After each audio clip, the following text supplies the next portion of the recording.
तो प्यारे विद्यार्थियों नमस्कार, स्वागत है आप सबका एक और नए वीडियो में। प्यारे विद्यार्थियों, आज हम यहां पर देखने वाले हैं त्रैमासिक परीक्षा 2024-25 के लिए कक्षा 12वीं का व्यवसाय अध्ययन विषय का पूरा क्वेश्चन पेपर और इसके पूरे सॉल्यूशन को। तो चलो जल्दी से हम आगे बढ़ते हैं, देखते हैं समझते हैं कि त्रैमासिक परीक्षा 2024-25 का कक्षा 12वीं का व्यवसाय अध्ययन विषय का क्वेश्चन पेपर किस प्रकार से आपसे परीक्षा में पूछा जाएगा। तो देखिएगा, आपका जो पेपर होगा उसको हल करने के लिए आपको 3 घंटे का समय दिया जाएगा और पूर्णांक होगा आपका 80 नंबर का। यहाँ से आप सब लोग इसको देख लें और इसको पूरा का पूरा समझ भी लें। A to Z क्वेश्चंस आपके पेपर में टोटली इसी प्रकार से पूछे जाएंगे जैसा कि मैं आपको यहाँ से बताने वाला हूँ।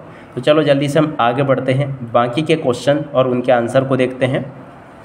तो देखिएगा, सबसे पहले यहाँ से आपको निर्देशों को अच्छे प्रकार से पढ़ लेना है, जिससे कि आपको ये पता चल जाए कि आपके पेपर का पैटर्न क्या होने वाला है। उसके बाद में देखो प्रश्न नंबर 3 को देखते हैं। निम्नलिखित में सही विकल्प चुनकर लिखिए। अब देखो, सही विकल्प चुनकर आपको कैसे लिखना है। प्रबंध का पहला कार्य है, तो देखिएगा प्रबंध का पहला कार्य है नियोजन। यहाँ से आपको नियोजन लिख लेना है। उसके बाद में अनौपचारिक संगठन का दोष है, तो देखिएगा अनौपचारिक संगठन का दोष क्या है, क्योंकि ये अस्थायी व अस्पष्ट होते हैं।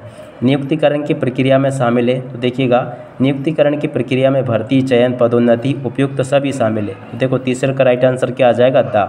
वित्त का सबसे बड़ा स्रोत क्या है, समता, अंश और पूंजी। उसके अलावा भारत में मुद्रा बाजार का नियंत्रण कौन करता है, तो देखिएगा भारत में मुद्रा बाजार का नियंत्रण रिजर्व बैंक ऑफ इंडिया के द्वारा किया जाता है। तो यहाँ से आप सब लोग इसको देख लें। 5 का राइट आंसर बा जाएगा। पैकेजिंग का उद्देश्य क्या है, तो देखिएगा पैकेजिंग का उद्देश्य है उपरोक्त सभी, सुरक्षा भी है, सुविधा भी है और विज्ञापन भी। तो यहाँ से आपको उपरोक्त सभी लिख लेना है। अब इसके अलावा चलिएगा आप आगे बढ़ते हैं, अगले क्वेश्चन को देखते हैं। देखो यहाँ पर आप सब लोग पढ़ ले। प्रश्न नंबर 2 में आपसे रिक्त स्थान पूर्ति पूछी जाएगी, तो आप सब लोग यहाँ से रिक्त स्थान पूर्ति को समझ लीजिएगा। रिक्त स्थान पूर्ति में पहला रिक्त स्थान प्रबंध का नौकर है, तो देखिएगा प्रबंध जो है ना व्यवसाय का नौकर होता है। अब चलो जल्दी से हम आगे बढ़ते हैं, आगे के क्वेश्चन और उनके आंसर को देखते हैं। अब इसके बाद में देखिएगा प्यारे विद्यार्थियों, यहाँ पर आपसे क्वेश्चन पूछे जाएंगे नियोजन प्रबंध का कार्य है, तो देखिएगा नियोजन जो है ना प्रबंध का प्राथमिक कार्य है। भारार्पण सदैव की ओर किया जाता है, तो देखिएगा भारार्पण जो होता है ना सदैव नीचे की ओर किया जाता है। वेतन में कटौती एक प्रकार का अभिप्रेरण है, तो देखो कैसा अभिप्रेरण है, नकारात्मक। नियंत्रण एक प्रक्रिया है, तो देखिएगा नियंत्रण एक सतत प्रक्रिया, कैसे सतत। समता अंशधारियों को कंपनी में का अधिकार होता है, तो देखिएगा जो समता अंशधारी होते हैं ना उनको कंपनी में मतदान का अधिकार होता है। यहाँ से आपको क्या लिखना, मतदान। उसके अलावा जहाँ दीर्घकालीन ऋण का लेन देन होता है वहाँ कहलाता है, तो देखिएगा इसको कहते हैं पूंजी बाजार। तो इस प्रकार से यहाँ से आप सब लोग इन प्रश्नों का सॉल्यूशन कंप्लीट कर लीजिएगा। उसके अलावा देखो प्रश्न नंबर 3 में आपसे सत्य असत्य पूछे जाएंगे।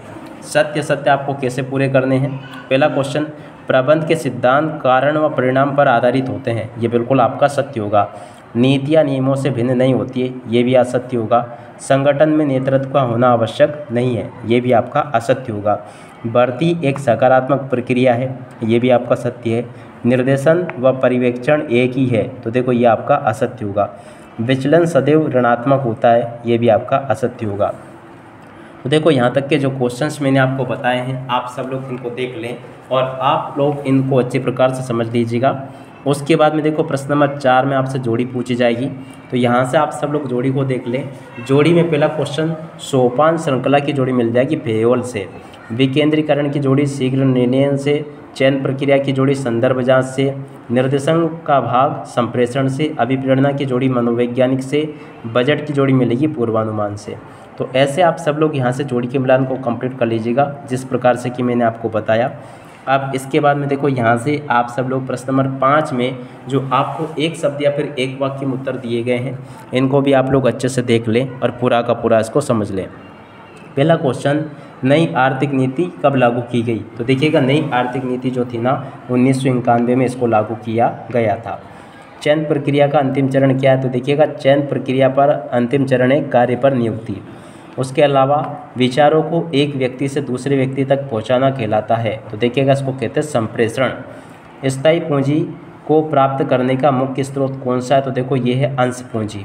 तो यहाँ से आप लोग देख लें, स्थायी पूंजी को प्राप्त करने का मुख्य स्रोत क्या, अंश पूंजी। किसी पूंजी बाजार का संबंध नए निर्गमों से होता है, तो देखो प्राथमिक पूंजी बाजार का संबंध नए निर्गमों से होता है। क्रेता व विक्रेता के मध्य प्रत्यक्ष संपर्क की श्रेणी में आता है, तो देखो ये व्यक्तिगत विक्रय की श्रेणी में आता है। उसके अलावा उपभोक्ता संरक्षण हेतु क्या व्यवस्था की गई है, तो देखिएगा उपभोक्ता संरक्षण हेतु त्रिस्तरीय व्यवस्था की गई है। तो यहाँ से आप सब लोग इन क्वेश्चन को देख लो और अच्छे प्रकार से सभी के सभी क्वेश्चन के आंसर को समझ लीजिएगा। अब इसके बाद में हम आगे बढ़ते हैं, आगे कि आपके क्वेश्चन किस प्रकार से पूछे जा रहे हैं इनको भी देखते हैं और समझते हैं।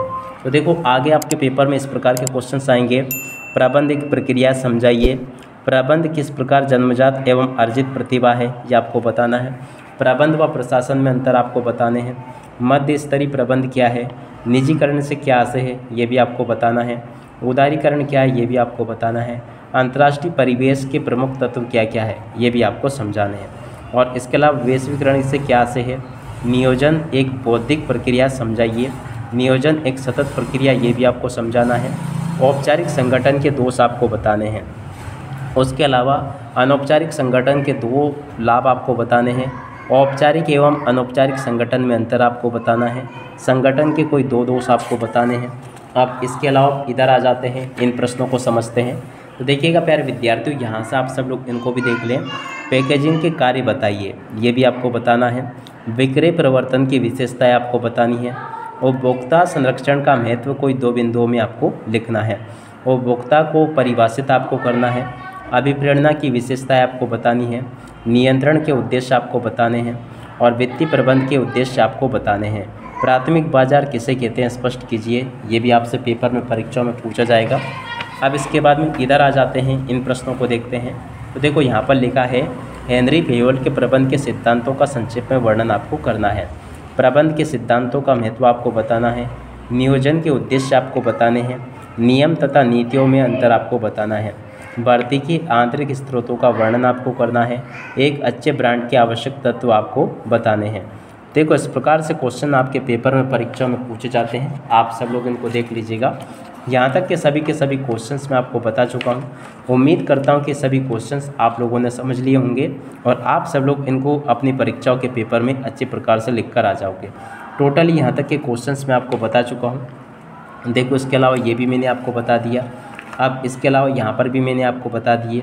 सभी के सभी क्वेश्चंस आप लोग देख लो और इनको पूरा का पूरा समझ लो, ताकि आप लोग अपनी परीक्षाओं के पेपर में इन सभी प्रकार के क्वेश्चन को अच्छे प्रकार से हल करके लिख कर आ सको। Totally A to Z question का सॉल्यूशन अपन ने यहाँ से देख लिया है। इसके अलावा देखो ये सभी के सभी जो क्वेश्चन है ना, इनको आप लोग अच्छे प्रकार से पढ़ लीजिएगा, समझ लीजिएगा, ताकि आप सब लोग अपनी परीक्षाओं के पेपर में इन सभी क्वेश्चन के आंसर को लिख कर आ सको। तो देख सकते हो, मुझे उम्मीद है प्यारे विद्यार्थियों का आप सब लोगों ने इनको अच्छे से कंप्लीट जरूर कर लिया होगा और आप सब लोग अपनी परीक्षाओं के पेपर में इनको पूरा का पूरा लिख कर भी आ जाओगे। Totally A to Z questions मैंने यहाँ से आपको बता दिए, तो आप सब लोग इनको अच्छे से कंप्लीट कर लो, ताकि आप लोग अपनी परीक्षाओं के पेपर में इन सभी क्वेश्चन के आंसर को अच्छे प्रकार से पूरा का पूरा लिख कर आ सको। अब इसी के साथ में प्यारे विद्यार्थियों इस वीडियो को यहीं पर पूरा करते हैं। नमस्कार, जय हिंद, जय भारत।